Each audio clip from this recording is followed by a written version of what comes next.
დღეიდან ბათუმის საბავშვო ბაღებში უფასო სამედიცინო შემოწმება დაიწყო, რომლის ფარგლებშიც აღსაზრდელებს პედიატრის, ოტოლარინგოლოგის, ენდოკრინოლოგისა და ნევროლოგის კონსულტაციები ჩაუტარდება. პრობლემის არსებობის შემთხვევაში კი რენტგენოლოგიური, ეკოსკოპიური, ფარისებრი ჯირკვლის და სხვა ტიპის გამოკვლევები ჩაუტარდებათ.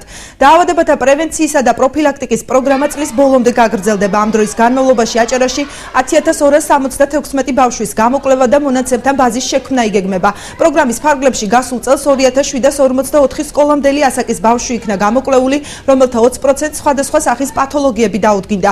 პროგრამის მუშაობის ხელშეწყობის მიზნით დღესვე აჭარის ჯანდაცვის მინისტრმა, ბათუმის საკრებულოს თავმჯდომარემ და ბათუმის მერის მოვალეობის შემსრულებელმა ურთიერთთანამშრომლობის მემორანდუმს მოაწერეს ხელი. ჩვენ ვფიქრობთ, რომ გამოიკვლიოთ 7000-ზე მეტი ბავშვი, რომლებიც დღეს არის ბავშვთა ბაღებში, ეს საკუთრება ქალაქ ბათუმის მერიის ბავშვთა ბაღებში. ამ ბავშვებს ჩაუტარდებათ რამდენიმე სპეციალისტის კონსულტაცია, საჭიროების შემთხვევაში ლაბორატორული და ინსტრუმენტული გამოკვლევები.